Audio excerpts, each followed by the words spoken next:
Qu'est-ce que c'est bon. Il est 18h30, il fait encore 26 degrés, 26, 27 degrés. C'est te dire, c'est vraiment l'été, quoi. Donc là, je quitte ce spot. Je devais te donner des nouvelles sur Nice. Mais je tiens à voir les amis avant de rentrer sur le continent. Donc je vais passer une petite soirée au resto chez Mathieu. Tu verras, c'est un endroit vraiment top. Donc je t'amène, là je pars à pied. J'ai un peu plus d'1,5 km, donc j'en ai pour plus d'1 heure. Et voilà, ça me fera l'activité de la journée. Hello, hello, moi c'est Michel de la chaîne Van Life et Découverte. Écoute, je t'invite à nous rejoindre sur cette nouvelle vidéo. À tout de suite. Ah, tu vois, je vais prendre cette route, donc j'en ai pour un bon petit moment. Là, ces bâtiments que tu vois sur le côté, c'est la cuvée Président. Donc quand tu veux venir sur le spot, tu empruntes cette route. Je vais essayer de me déplacer doucement. Voilà, là tu as le premier parking. Tu passes derrière ce fourgon. Et là-dedans où il y a les pins, c'est plein d'emplacements. Donc tu peux stationner sans problème, il n'y a aucune interdiction. Bon, bien entendu, il ne faut pas déballer table, chaise et tutti quanti. Hein. Tu restes raisonnable. Ceux qui ont des toilettes sèches, c'est le top. Sinon les autres, attention, ne pas vider dans les bosquets. Ça se voit souvent, donc ça craint par contre. Donc tu as les locaux qui passent de temps en temps. Ils viennent pêcher, ils viennent faire diverses activités. Donc fais attention. Là, ce week-end, bon, le week-end je parle, il y a un rallye. Donc ils ont tout aménagé là-dedans. Tu vois, là j'ai peur d'être à contre-jour. Il y a les vignes de la cuvée Président. Ils ont fait des pistes. Ils ont nettoyé des pistes. Ils vont circuler avec les bagnoles, quoi. Ils font un rallye. Je ne sais plus ce que c'est comme rallye. Tu verras quand je vais arriver au niveau de la laverie. Ils ont aménagé dans le pré un grand parking. Donc peut-être que j'aurai l'occasion de te le filmer avant de décoller, quoi. Bon, ça me fait une bonne activité physique quand même. Hein, parce que tu vois, la route est propre. Mais ça monte, ça cale. Et puis je me déplace pas vraiment vite, quoi. Mais ça fait du bien. Écoute, regarde ça comme c'est beau. Là tu vois, tu as la réserve du président, leur bâtiment. Ils viennent de planter cette année tous ces nouveaux cépages. Voilà, l'année dernière c'était top. Ils ont arraché les cèpes. Ils avaient laissé ça au bord. Tu pouvais ramasser donc les vignes comme tu voulais pour le barbecue. C'est vraiment dantesque. Tu vois la piste comme elle est, la route. Donc là, il faut que j'aille jusqu'au bout. Là, tu vois, j'ai encore une bonne centaine de mètres. Après, je descends sur la nationale et je file en direction du restaurant. Pas l'année dernière, il y a 2 ans. Parce que l'année dernière, j'étais sur Nice en convalescence. Mais oui, j'avais profité, tu vois, du fait qu'ils avaient laissé les cèpes et tout. J'avais demandé. Donc, ça te fait du bon bois pour les barbecues, ça. Ça, c'est vraiment excellent. Voilà, tu vois, là, il y a les panneaux pour t'indiquer où tu dois te diriger. Donc là, tu pars là-bas au fond. C'est où il y a les dégustations, tous ces trucs-là. C'est du bon vin, hein. Ils ont une cuvée spéciale qui est pas mal. Et là, quand tu prends réception marchandises, tu vois, tu continues. Tu files sur la piste et tu arrives tout là-bas au bout, sur le spot. Ça sent bon, ça sent bon. Elle a encore une bonne centaine de mètres. Tu vois, on voit un camion avec une voiture de course là-bas en face. Et ouais, il prépare tout pour ce week-end. Et là, juste à côté, mais je te montre une fois que je suis arrivé à l'embranchement, j'ai un pote, Yves, qui a son école de paramoteur. Donc si ça t'intéresse, c'est super sympa. Hein. Il te fait des vols découvertes, là tu passes au-dessus des étangs de Diane, il te fait voler, tu vois, tout là en face. Tu survoles la plage. l'étang de Diane qui bien sûr est de ce côté. Et de l'autre côté, tu as le lac des Salles et l'étang d'Urbino. Donc c'est vraiment une chouette découverte. Hein. C'est franchement, ça a essayé. Tu viens dans le coin, appelle-le, je te mettrai le lien sur la vidéo si tu veux. C'est vraiment très sympa. C'est sur un chariot, tu n'es pas comme sur un parapente, tu vois, dans une sellette. Tu es assis comme dans un karting. Tu es devant, lui il est derrière aux commandes. Et c'est vraiment chouette quoi.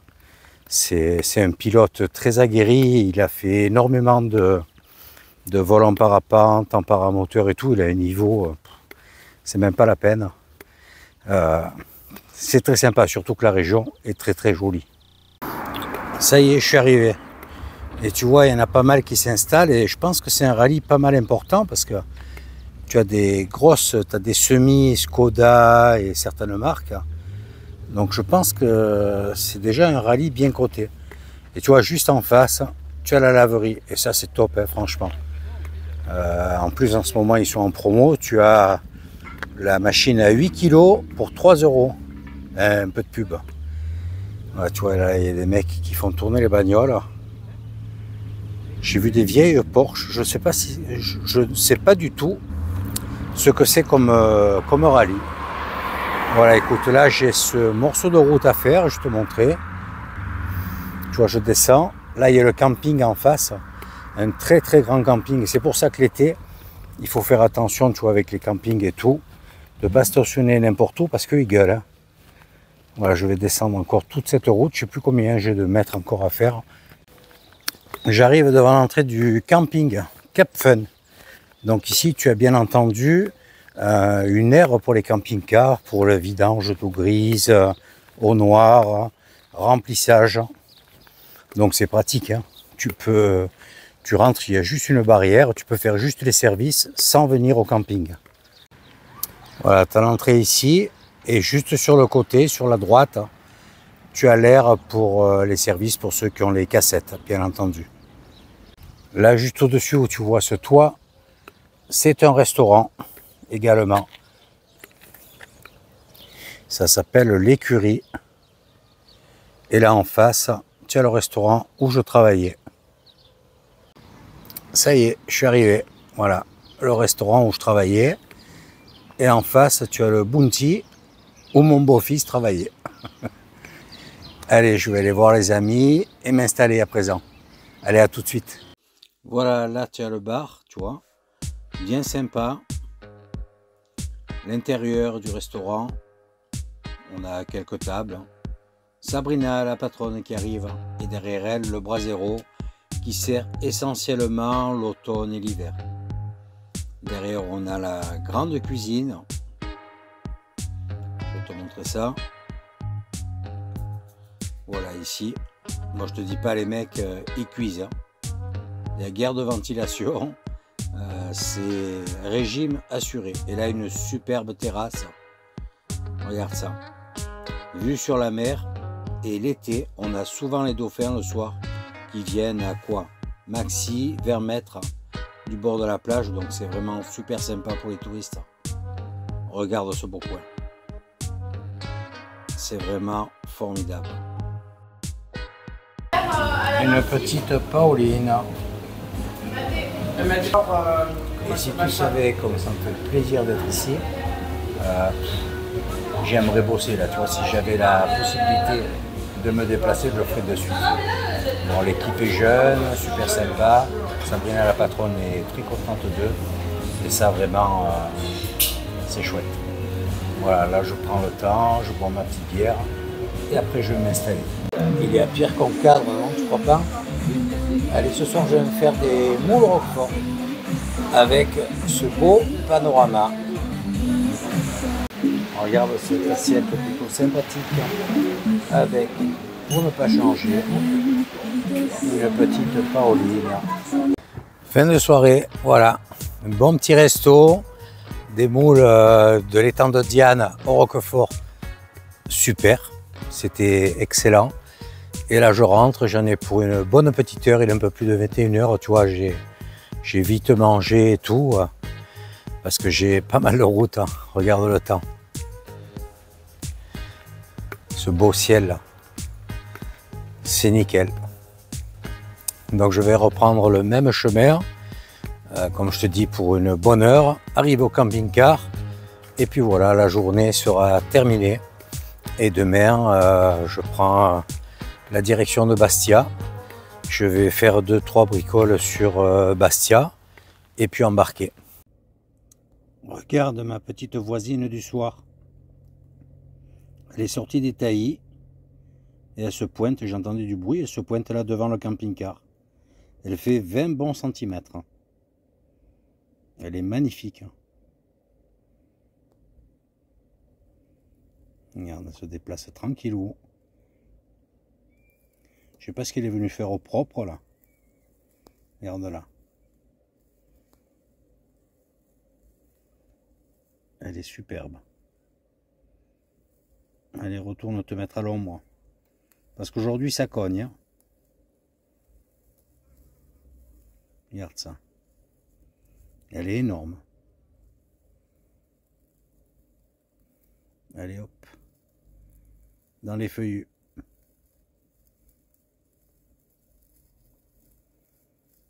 Ciao, ciao. Ça y est, je quitte le spot. Et tu vois toute cette poussière là qu'il y a.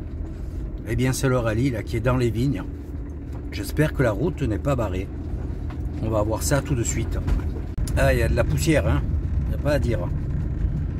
Bon, je suis pas fan de course de voiture, donc j'ai pas pris le temps d'aller voir. Voilà, tout simplement. Voilà, apparemment il n'y a pas de problème. La route est ouverte. Et ça, tu vois, en face, le buggy, c'est le 0, là, le double 0. Il a fait le Dakar. C'était l'ouvreur de ce rallye. J'ai vu ça sur le net, sur les commentaires. Moi, je te dis pas la poussière, là. Des vitres fermées, obligatoire. Hein. Voilà, ça, c'est tous les gens qui sont allés voir la spéciale. Il y avait 2-3 points, là, autour de l'étang. Voilà, je vais faire 2 courses. Un petit coucou à la famille. Et puis ensuite, je vais prendre la direction de Bastia. Peut-être que je me pose à la Canonica à Abidjan. Ça me fait plus près du port. Je vais voir ça, parce que là, il fait terriblement chaud. Il est tout juste... ouais, il est même pas midi. On a 29 degrés. Donc ça cogne. Hein. Allez, j'espère que le magasin ne sera pas trop bondé aussi, parce que ça amène du monde. Hein. Un rallye qui est pas mal prisé. Allez, à plus tard. Hello, hello, et voilà, traversée terminée. Je suis à Toulon. Bon, et ça fait un bon quart d'heure que j'attends, parce qu'il y en a qui ne trouvent pas leur véhicule, et j'étais coincé entre 2 camping-cars, tu vois. Ils vont se garer, ils ne regardent pas le niveau, la porte, rien. Et après, ils cherchent le véhicule, et toi, tu attends.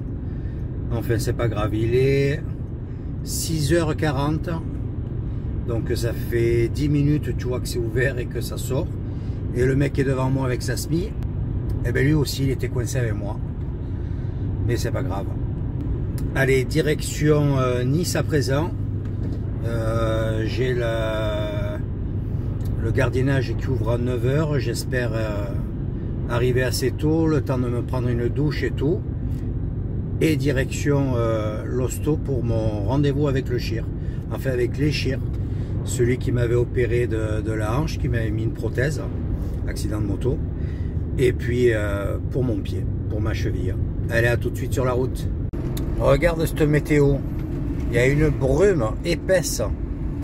On se croirait en fin de journée, il est tout juste 7h30 du matin. Bon, là j'ai pris la nationale, comme tu peux t'en rendre compte, jusqu'au Luc, enfin, jusqu'à Fréjus, je vais la prendre. Et ensuite, je prends l'autoroute parce que ça va être galère. Il va y avoir des bouchons, puis je perds du temps là.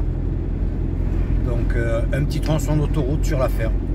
Et au plus j'avance, au plus la visibilité est réduite. Regarde ça. Il doit y avoir une belle humidité dehors. Les joies de la circulation entre Fréjus et Nice, voilà. J'ai pris une portion d'autoroute parce que la nationale c'est trop compliqué. Mais même sur l'autoroute, ça bouchonne aujourd'hui. Ouais, tu vois, la météo, c'est pas top top. J'ai écouté la radio, ils annoncent des orages moyenne montagne. Et ce soir sur la côte.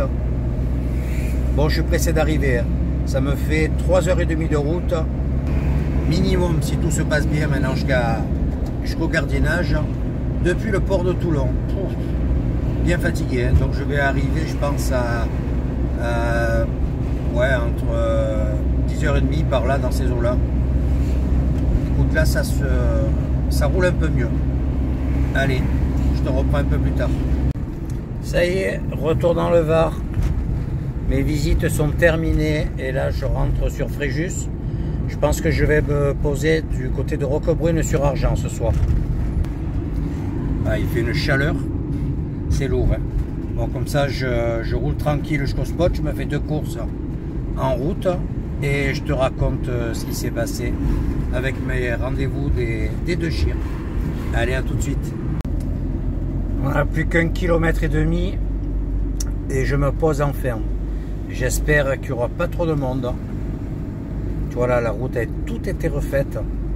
Elle n'est pas large, mais l'enrobé est tout neuf. Et en face, tu as les rochers de Roquebrune. Donc sur le chemin, je me suis arrêté faire le carburant. Il devrait arriver plus vite, lui. Quel fada. J'ai fait le carburant et je me suis arrêté faire 2 courses. Parce que quand tu prends le navire, je ne sais pas si je l'ai déjà dit, il est obligatoire de couper l'alimentation gaz du camping-car.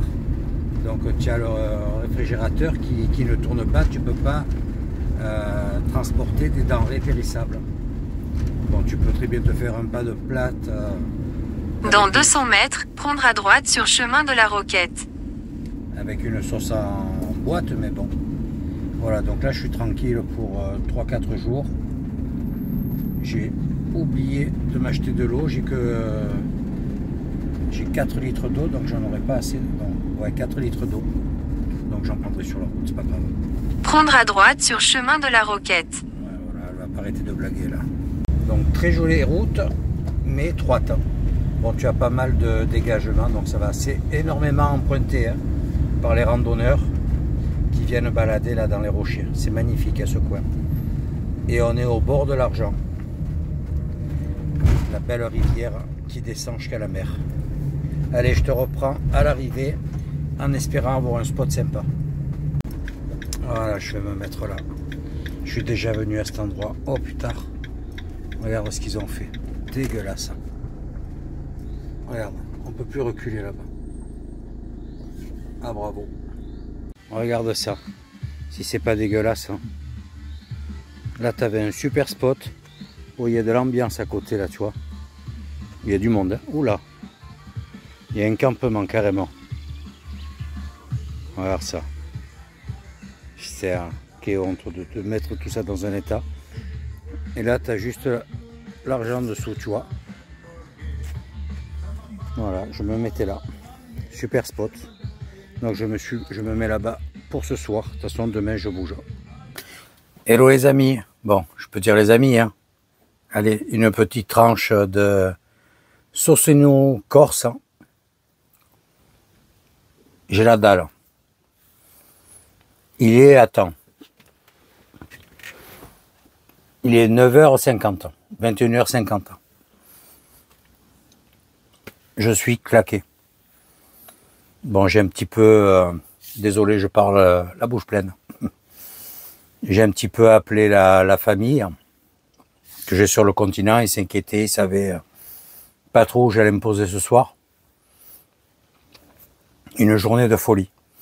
Je suis arrivé à 6h30 ce matin sur Toulon.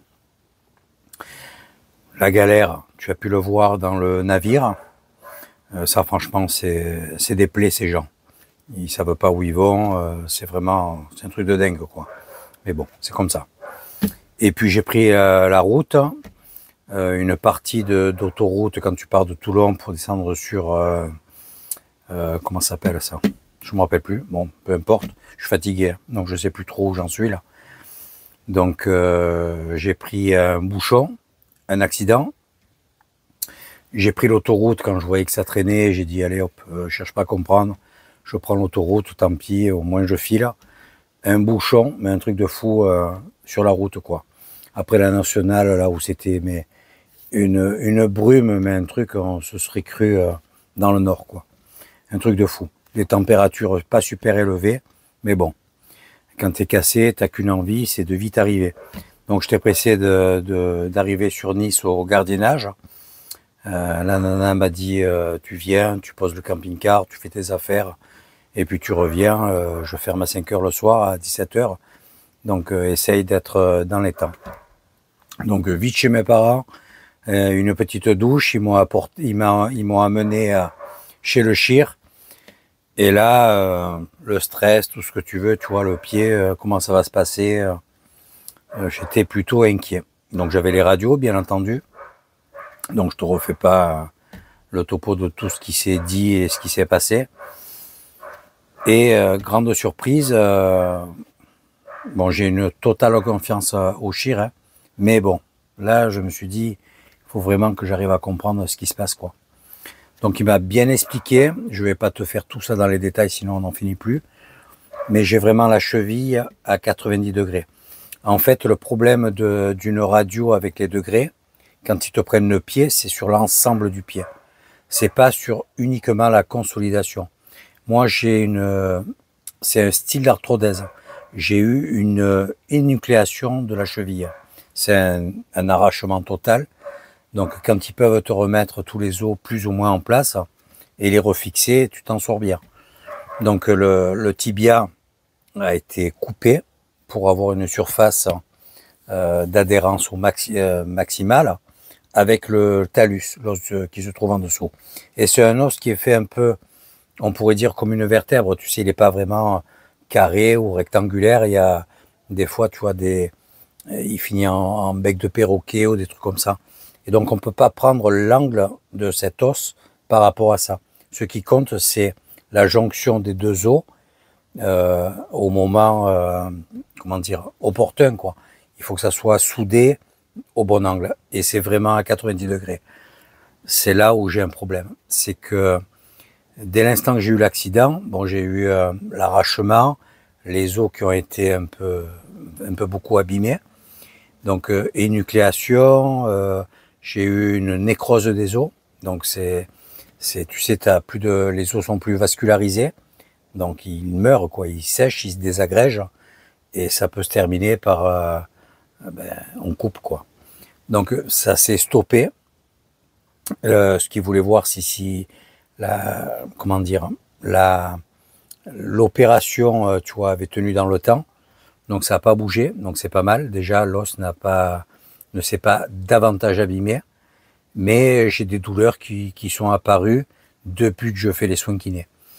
Donc, on te dit, le pied, il est pas comme ça. Moi, quand je prends la douche, tous ces trucs-là, je me sens partir en arrière parce que j'ai le pied, tu vois, qui paraît être comme ça, avec le tibia qui vient sur l'arrière, et j'ai pas l'équilibre, j'ai pas le 90 degrés. C'est tout simplement parce que j'ai cet os qui est devant un des os qui a fléchi. Et ça s'est ressoudé un peu comme ça a pu, comme tu veux.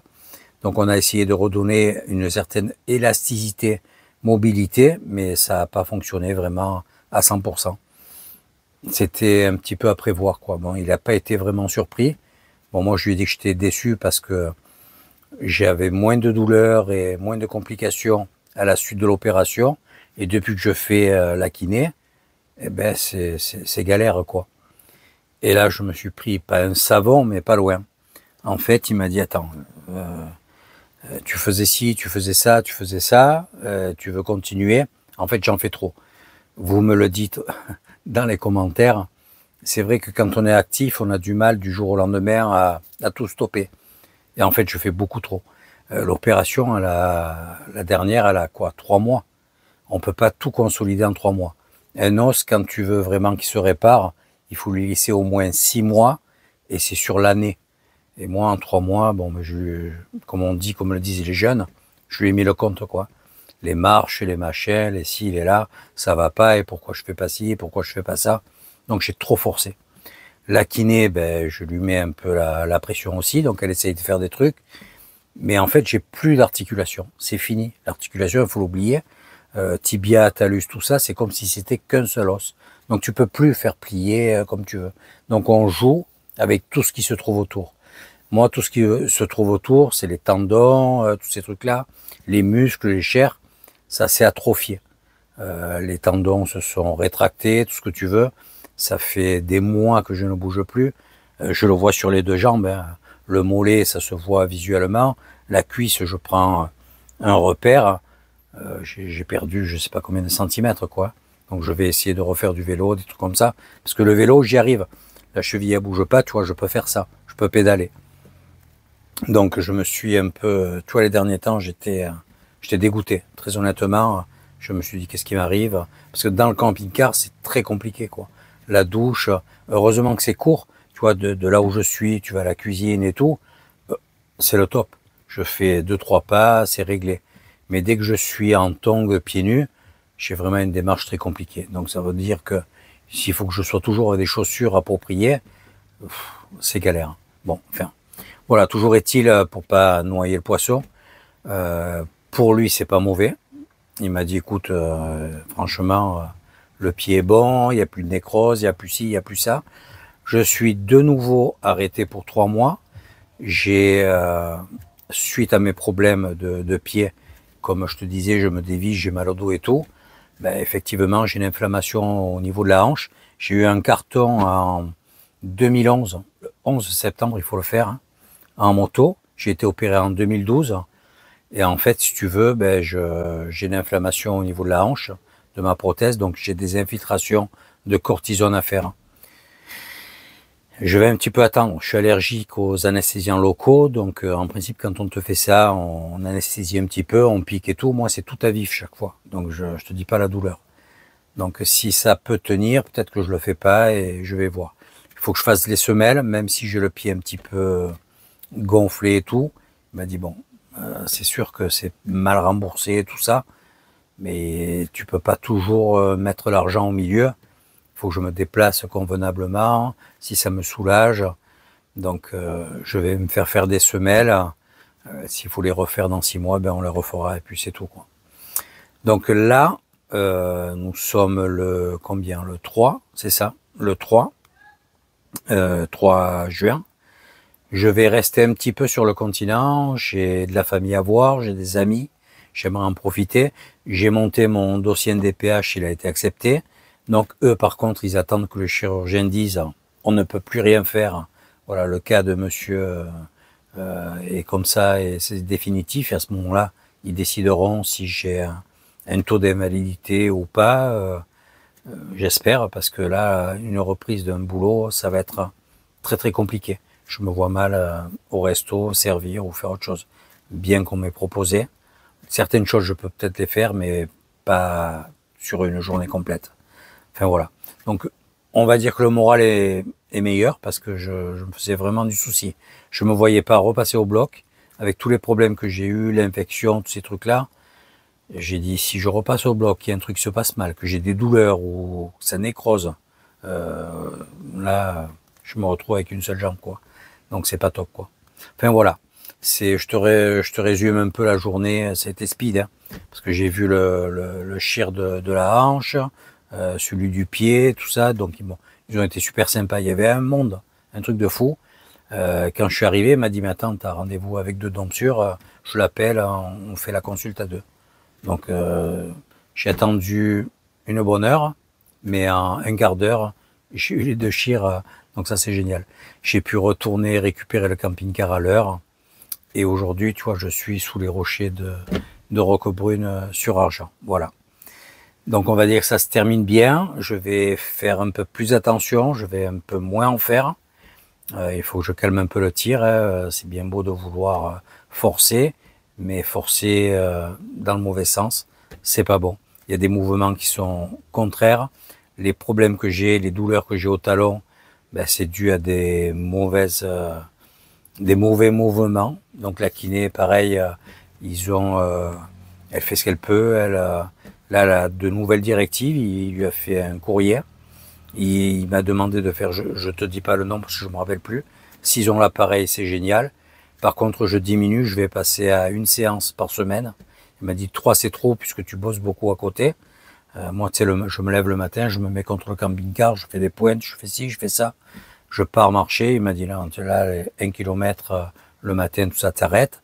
Dès que tu as mal, tu t'arrêtes. 500 mètres, eh ben, tu t'arrêtes. T'essaies pas de faire plus. Si ça va pas 500, tu fais 400 et puis terminé, quoi. Ça sert à rien. Il m'a dit, si c'est pour enflammer et créer des problèmes derrière, il m'a dit, tu vas traîner. Donc, c'est pas bon. Voilà. Donc là, je vais monter la vidéo ce soir pour que tu puisses la voir pour le 4. Donc, tu vas le lire en même temps. Je pense que la nuit va être très courte. Vu la journée que j'ai passée, demain, je pense pas que j'aurai d'activité. J'aimerais bien faire une grasse mat, je sais pas si c'est possible. C'est plein de jeunes à côté. C'est rempli. Musique, machin, bon, tant mieux pour eux. Je pense pas que je vais l'entendre la musique. Hein. Mais demain, je vais un peu me laisser couler tranquille. D'ici, je vais prendre la route tout doucement pour aller vers les Bouches-du-Rhône. Ensuite, je vais remonter vers l'Aveyron.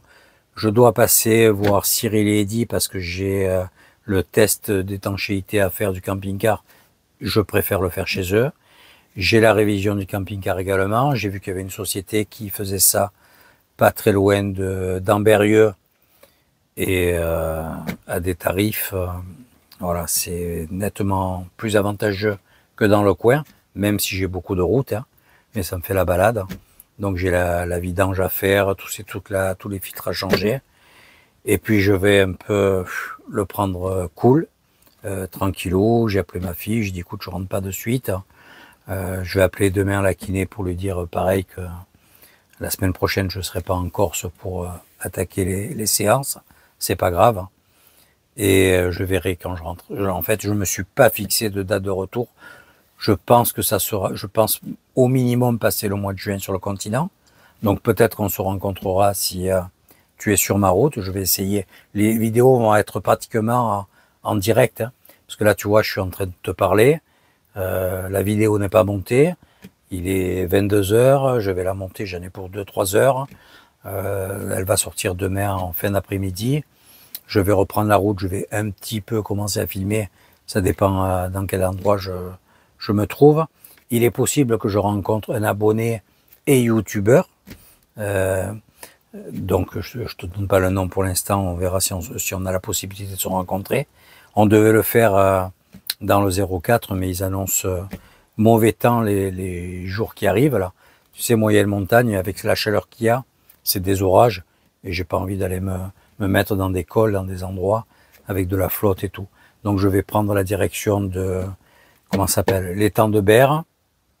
Et puis là, ben, je vais monter un petit peu en zigzag pour rejoindre l'Aveyron ou passer directement sur Lyon, redescendre, enfin je verrai bien. Tu verras ça dans la prochaine vidéo. Voilà, une vidéo un petit peu particulière, hein, pas forcément longue et tout. J'essaie de te tenir au courant de ce qui se passe. C'est pas forcément de la visite et tout. On fait ce qu'on peut. Écoute, j'espère que tu as apprécié cette vidéo malgré tout. N'hésite pas à t'abonner, à commenter, à mettre un petit plus, pardon, ça me fait plaisir. Et je te dis surtout, à bientôt. Allez, ciao, ciao.